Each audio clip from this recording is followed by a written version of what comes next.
Tiger Jairam Mahato के हाथ ये जो एक जिम्मेदारी का जंजीर गले पे जो डले,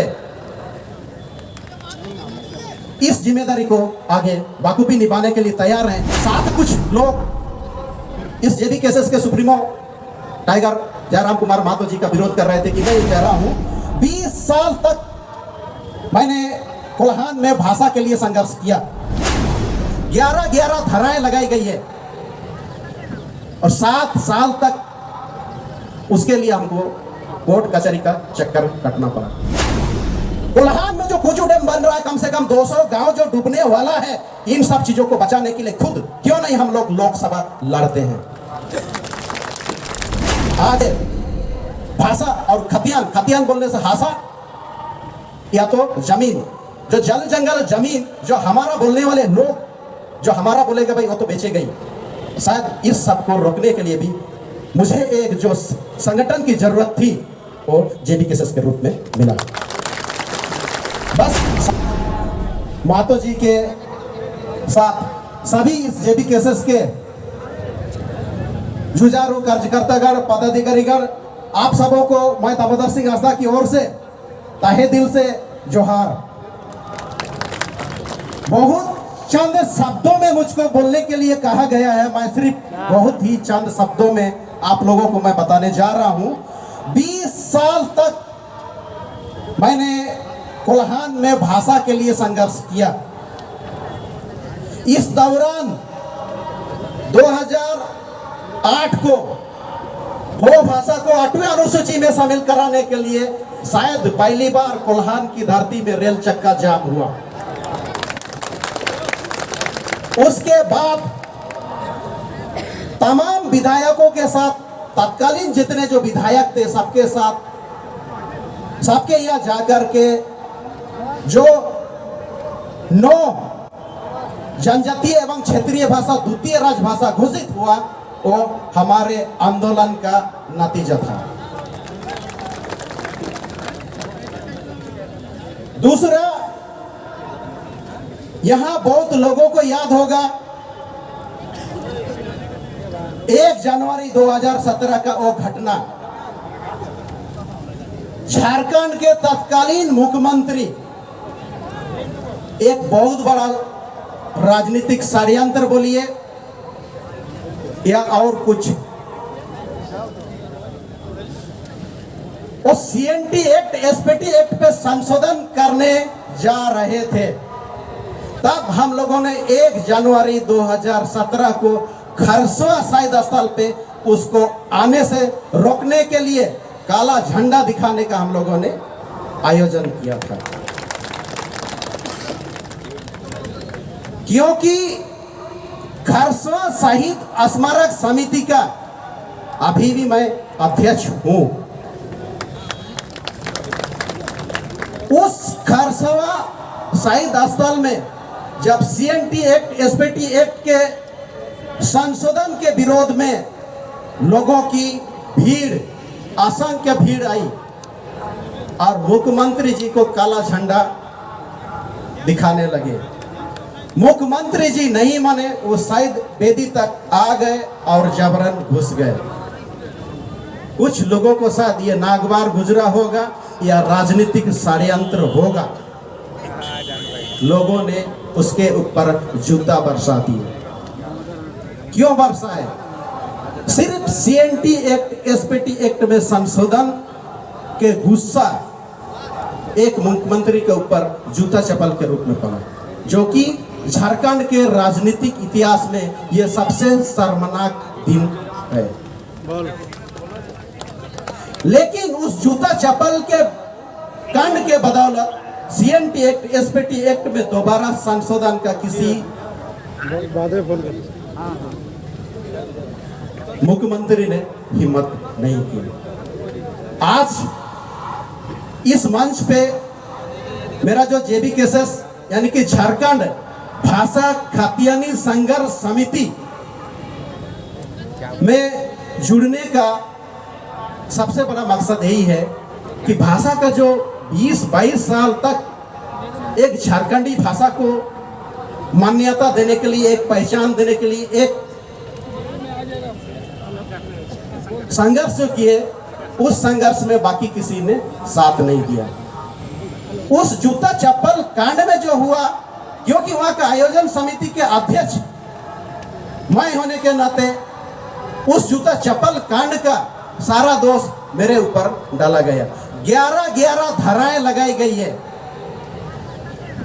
और 7 साल तक उसके लिए हमको कोर्ट कचहरी का चक्कर कटना पड़ा।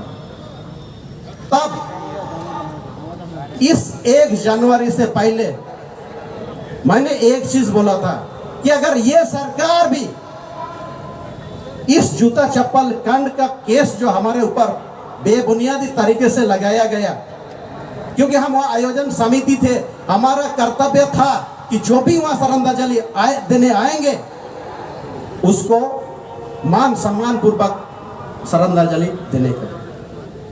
पिछले बार वही दोबारा वहाँ कुछ लोग इस जेबी केसेस के सुप्रीमो टाइगर जयराम कुमार महतो जी का विरोध कर रहे थे कि नहीं, जयराम महतो जी का हम लोग इस शहीद स्थल पे प्रवेश करने नहीं देंगे, श्रद्धांजलि देने नहीं देंगे। तब उन विरोधियों को मैं नहीं बोला कि ये शहीद स्थल है, शहीदों को श्रद्धांजलि देने का अधिकार झारखंड के पूरा दुनिया के हर लोगों को है। आप किसी को रोक नहीं सकते हो। तब आज जो इस जेबी केसेस के महासचिव, केंद्रीय महासचिव सृजन हाइब्रू, उसको मैंने भेजा कि टाइगर जयराम महतो का विरोध होने वाला है, आप जाओ उसको एस्कॉर्ट करो और श्रद्धांजलि शांतिपूर्वक दिलाओ। तब सृजन हाइब्रू आगे आया और टाइगर जयराम महतो का पूरा काफिला को ले जा करके श्रद्धांजलि शांतिपूर्वक दिलाया।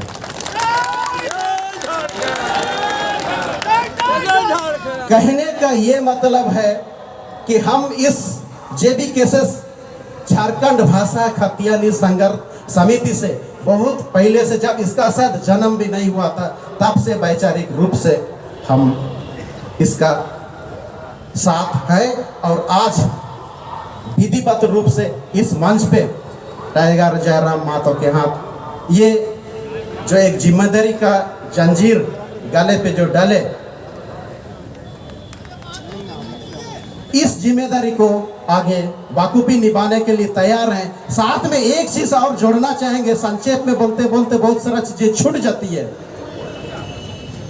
1 जुलाई से लेकर 14 अगस्त 2023 तक कोल्हान की धरती में हो भाषा को 8वें अनुसूची में शामिल कराने के लिए 15 दिवसीय लगभग 500 किलोमीटर हम लोगों ने पैदल यात्रा किया था। शायद ये पैदल यात्रा का सबसे लंबा ये रूट था।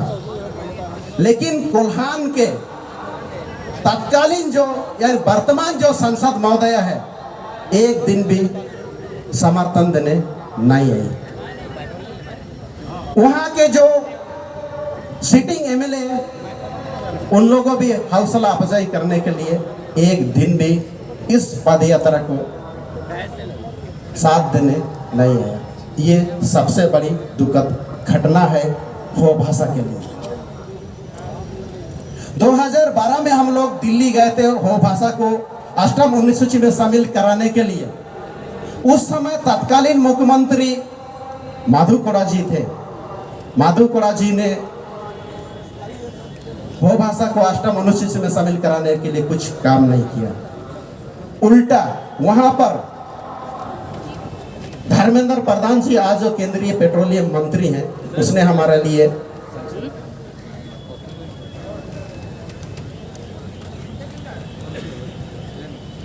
गिरिराज मंदिर से भेंट कराए। कहने का मतलब बहुत संक्षेप में जब बोलने को कहा गया है, 2018 में फिर हम लोग दिल्ली धरना को गए, फिर इस बार 21 अगस्त 2023 को धरना पे गए। गीता कोड़ा जी जो संसद है सिंहभूम से हमारे साथ सड़क पे जरूर धरने पे बैठी, लेकिन नियम क्या था, उनका अधिकार क्या था, वो हमें सरकार के पास लेके जाते।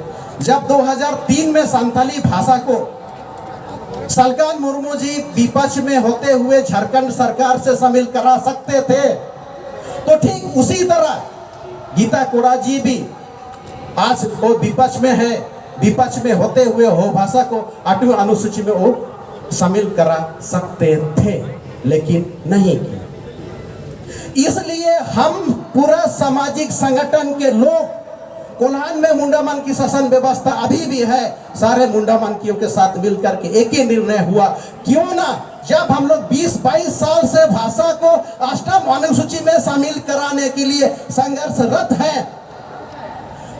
कोल्हान में जो कुजू डैम बन रहा है, कम से कम 200 गांव जो डूबने वाला है, इन सब चीजों को बचाने के लिए खुद क्यों नहीं हम लोग लोकसभा लड़ते हैं।